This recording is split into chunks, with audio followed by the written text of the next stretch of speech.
নমস্কার বন্ধুরা, মুন্নির পাকশালাতে সবাইকে স্বাগত। আজকের রেসিপি ছোট মাছের চচ্চড়ি।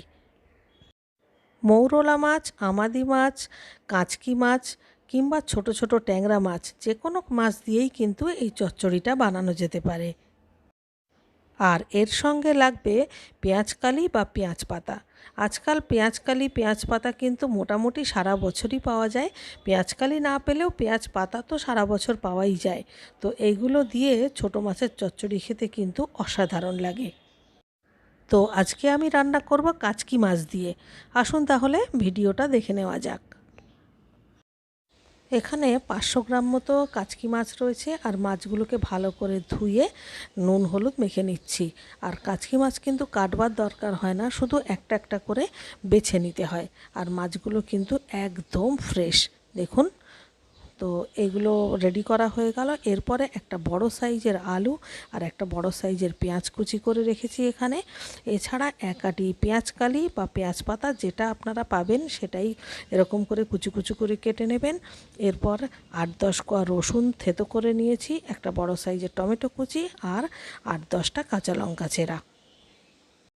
এবারে একটা ফ্রাই প্যানে 3 চামচ মতো সর্ষের তেল দিয়ে তার মধ্যে 1 চামচ কালো জিরে ফোড়ন দিয়ে দিলাম। ফোড়নটা যখন ভাজা ভাজা গন্ধ বেরোবে তখন তার মধ্যে পেঁয়াজ আর আলু কুচিয়ে রাখাটা দিয়ে দিতে হবে। এবারে আলু আর পেঁয়াজটা একটু বেশ ভালো করে ভেজে নিতে হবে। 2 মিনিট মতো ভালো করে ভেজে নেওয়ার পর মাঝখানটা একটুখানি ফাঁকা করে থেতো করা রসুনগুলোকে দিয়ে দিতে হবে। আর আবারও সমস্ত কিছু ভালো করে নাড়াচাড়া করে মিশিয়ে খুব ভালোভাবে ভেজে নিতে হবে। আর এই সময় স্বাদ মতো নুন আর সামান্য একটু হলুদও দিয়ে দিতে হবে।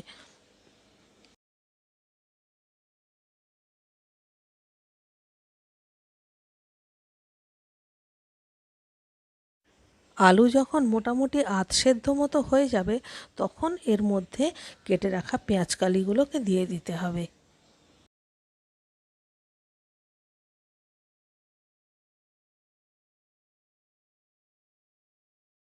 আলু পেঁয়াজকালি খুব ভালোভাবে সেদ্ধ হয়ে গেলে এইবারে এর মধ্যে কেটে রাখা টমেটো, তারপর কাঁচা লঙ্কা চেরা আর নুন হলুদ দিয়ে মেখে রাখা কাঁচকি মাছগুলোকে দিয়ে দিতে হবে।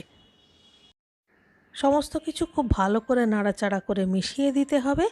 আর এই রান্নায় কোনো জল দেওয়ার প্রয়োজন হবে না। কাচকি মাছ থেকে যে জল বেরোবে সেটাতেই কিন্তু বাকি সমস্ত কিছু সেদ্ধ হয়ে যাবে। এবারে গ্যাসের ফ্লেম মিডিয়াম করে ঢাকা দিয়ে 5 থেকে 6 মিনিট রান্না করতে হবে। 5-6 মিনিট পর এবারে দেখুন মাছ, আলু, পেঁয়াজকালি সমস্ত কিছু কিন্তু সেদ্ধও হয়ে গেছে আর ভালো মতন মজেও এসছে। এবারে ঢাকনা খুলে দিয়ে গ্যাসের ফ্লেম একদম হাইতে করে দিতে হবে। দিয়ে এবারে শুধু হালকা হাতে নেড়ে নেড়ে পুরো জলটাকে শুকনো করে নিতে হবে। আর এই সময় একটু সর্ষের তেল, মানে কাঁচা সর্ষের তেল অন্ততপক্ষে 2-3 চামচ দিয়ে দিতে হবে। আর সেই সঙ্গে 5-6টা কাঁচা লঙ্কা চেরা আবারও দিয়ে দিতে হবে। দিয়ে ভালো করে নাড়াচাড়া করে তেলটাকে ভালো করে ছড়িয়ে দিতে হবে। আর গ্যাসের ফ্লেম একদম হাইতে করে হালকা হাতে নেড়ে নেড়ে পুরোপুরি একেবারে শুকনো শুকনো একটা চচ্চড়ি মতো বানাতে হবে। আরও 5-6 মিনিট পর এবারে দেখুন চচ্চড়ি কিন্তু একদম শুকনো হয়ে গেছে, সাইড থেকে তেলও রিলিজ করছে আর একদম মাখা মাখা হয়ে গেছে। তো এবারে আমরা চচ্চড়িটাকে নামিয়ে দেব।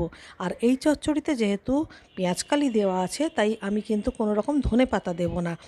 পেঁয়াজকালি না দিলে পরে শুধু আলু পেঁয়াজ দিয়ে করলে তখন ধনেপাতা দেওয়া যেতে পারে, তবে এই চচ্চড়িটা এরকমই ভালো লাগে। এবারে গরম ভাতের সঙ্গে পরিবেশন করুন। আর রেসিপিটা ভালো লাগলে বরাবরের মতো একটা লাইক করবেন, কমেন্ট করে আমাকে জানাবেন। আর আপনি যদি আমার চ্যানেলে নতুন বন্ধু হয়ে থাকেন তাহলে চ্যানেলটিকে সাবস্ক্রাইব করে প্লিজ আমার পাশে থাকবেন। তাহলে আজকের মতো এই পর্যন্ত। দেখা হচ্ছে পরবর্তী ভিডিওতে আবার একটা নতুন রেসিপির সাথে নিয়ে। ততক্ষণের জন্য সবাই ভালো থাকবেন, সুস্থ থাকবেন।